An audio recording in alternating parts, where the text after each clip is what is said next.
Oke, Bapak Ibu semuanya, kita kembali lagi di channel Widya Channel.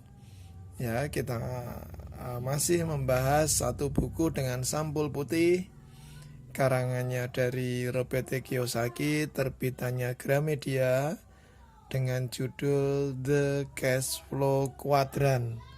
Ya, ini adalah buku, sebenarnya buku lama ya, tapi memang buku ini tetap dijadikan acuan bagi mereka-mereka yang kepingin membangun sebuah bisnis.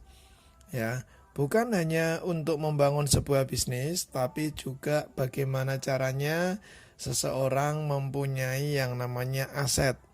Bagaimana caranya seseorang bisa mengatur keuangan.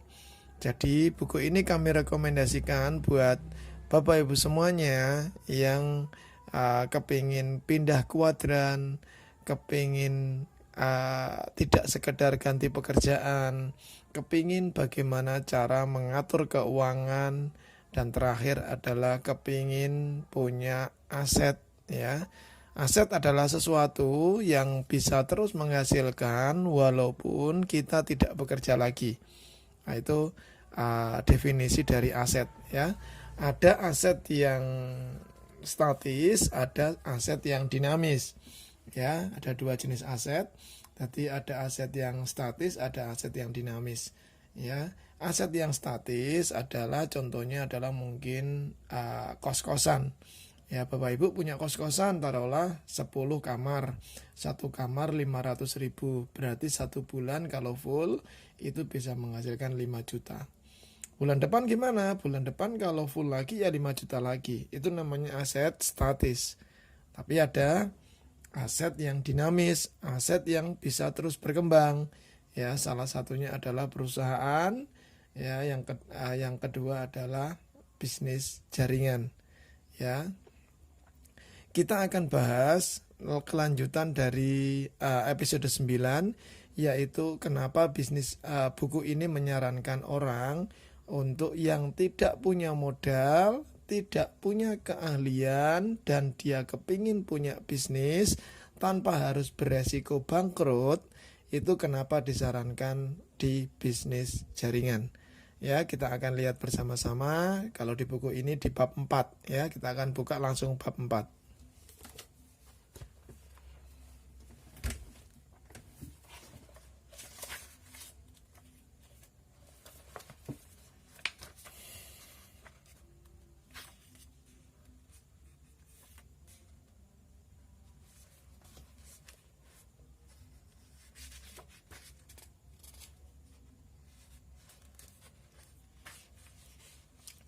Oke, di bab 4 yaitu tentang 3 sistem bisnis ya. Intinya adalah yang kita sudah bahas untuk Bapak Ibu semuanya ya, untuk memiliki sebuah bisnis yang arahnya bangun aset itu cuma ada 3 sistem. Ya, yang pertama adalah perusahaan bersistem dengan model perusahaan tradisional jenis C. Yang kedua waralaba sudah kita bahas bersama. Dan yang ketiga adalah waralaba pribadi atau pemasaran jaringan atau lebih dikenal dengan nama network marketing. Ya, kenapa kita perlu bahas yang ketiga ini? Karena orang banyak yang tidak tahu atau mungkin tidak bisa membedakan antara network marketing dengan money game ya. Antara network marketing dengan bisnis biasa.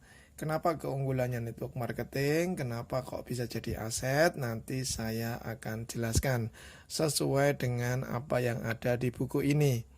Ya. Pemasaran jaringan itu yang sering menggelitik Bapak Ibu semuanya. Kenapa sih cara bangun aset yang ketiga ini kok banyak orang yang tidak suka?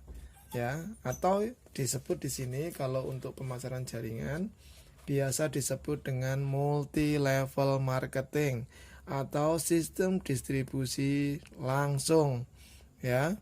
Ini menurut buku ya, waralaba pribadi atau disebut multi level marketing. Marketing yang itu ada level-levelnya. Tapi Tapi banyak orang yang kalau ditawari perusahaan seperti ini bilangnya, waduh saya tidak level gitu ya. Jadi memang ini khusus untuk orang-orang yang kepingin menaikkan level hidupnya. Makanya milihnya multi level. Ya, multi level ini sama seperti distribusi biasa, bedanya adalah dia bersistem. Ya, dia bersistem. Ya, kenapa buku ini menyarankan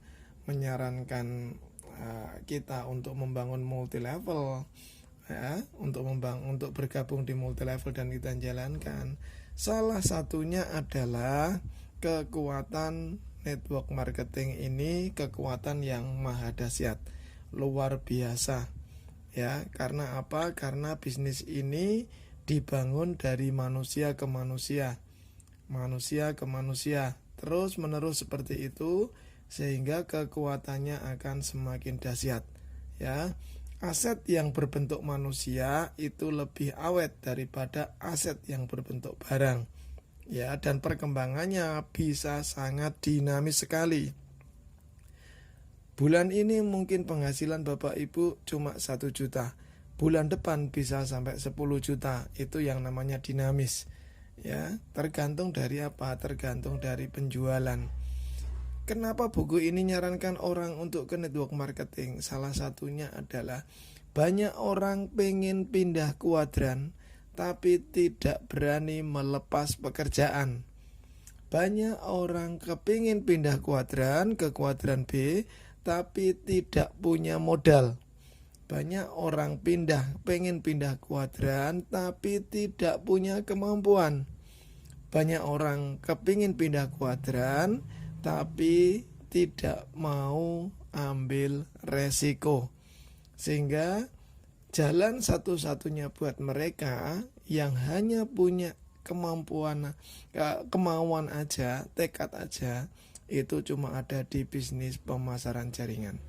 Ya, itu penjelasannya.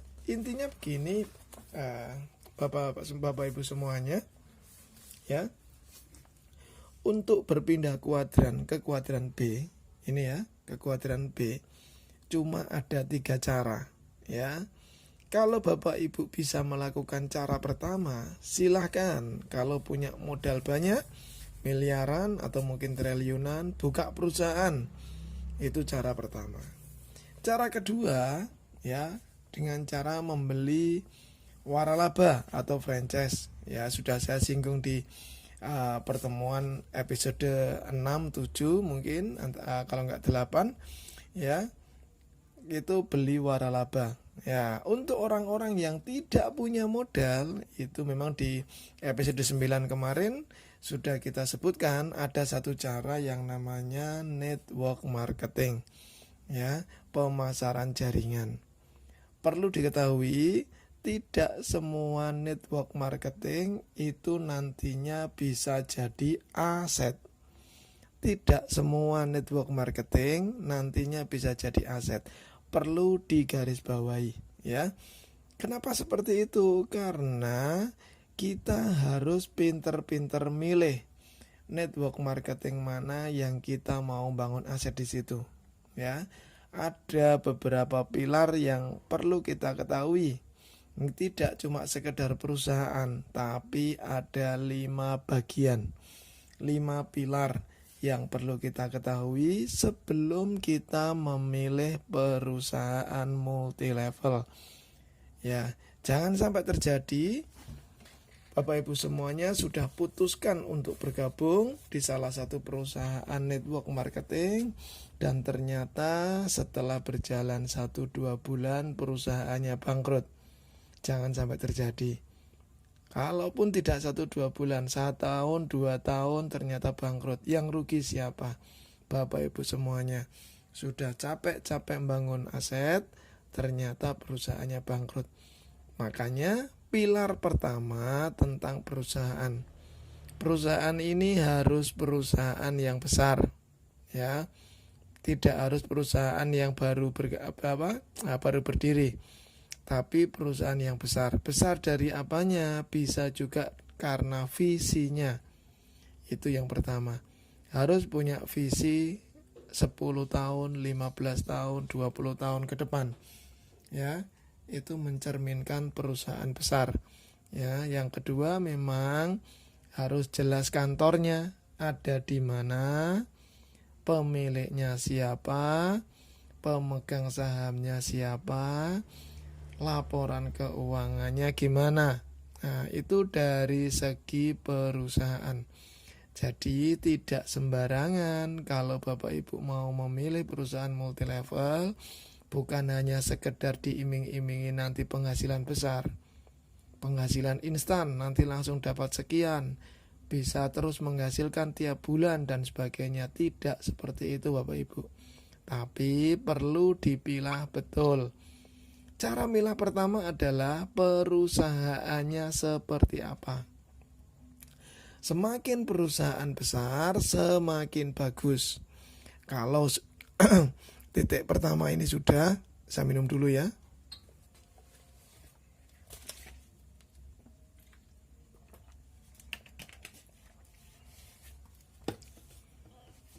Oke, kalau indikator pertama sudah beres, perusahaannya sudah beres, lanjut ke kriteria pilar kedua. Pilar kedua itu apa? Pilar kedua yang perlu Bapak Ibu ketahui dan pahami adalah produk. Jadi kalau ada yang nawarkan bisnis multilevel tanpa produk, hemat kami jangan bergabung. Ya, itu money game. Ya. Jadi pilar kedua dari sebuah perusahaan network marketing yang bagus adalah produk. Ada apa dengan produk? Produk harus merupakan produk yang bagus. Ya, tidak harus produk yang mahal, tapi produk yang bagus. Produk yang punya kualitas bagus. Itu yang kami referensikan. Kalau bisa produk yang belum ada di pasaran, sehingga produk itu unik. Ya, itu yang kedua. Jadi pilar keduanya adalah produk. Produknya harus bagus, produknya harus unik. Unik itu gimana? Kalau bisa perusahaan lain tidak ada yang buat, sehingga kita pede untuk memasarkan. Ya, produk. Nah, terus dari produk juga Bapak Ibu perlu ketahui, apa yang Bapak Ibu keluarkan harus sesuai dengan nominal produk yang kita terima. Di episode 9 sudah kami jelaskan terkait itu. Intinya, apa yang kita keluarkan untuk pendaftaran di perusahaan network marketing, kita harus terima produk senilai itu. Ya, ini kalau perusahaan multilevel yang benar ya, jadi seperti itu. Umpama kita kulak produk senilai 1 juta. Dan produk tadi bisa kita jual lagi ke konsumen dengan harga minimal sekali 1 juta. Sehingga tidak ada resiko. Nah, tapi saran kami dan saran perusahaan network marketing yang benar-benar baik adalah kalau kita beli harga distributor, kita jualnya harga konsumen. Umpama ngambil 1 juta, jualnya 1.200.000. Harusnya seperti itu. Yang disarankan adalah harga untuk konsumen adalah tetap pakai harga konsumen, bukan pakai harga distributor. Ya, itu pilar kedua tentang perusahaan. Jadi, tentang produk. Produk itu harus unik kalau bisa. Produk itu harus bermanfaat. Dan yang paling penting produk itu dibutuhkan masyarakat. Dan masyarakat tidak bisa beli produk itu sembarangan. Maksudnya gimana?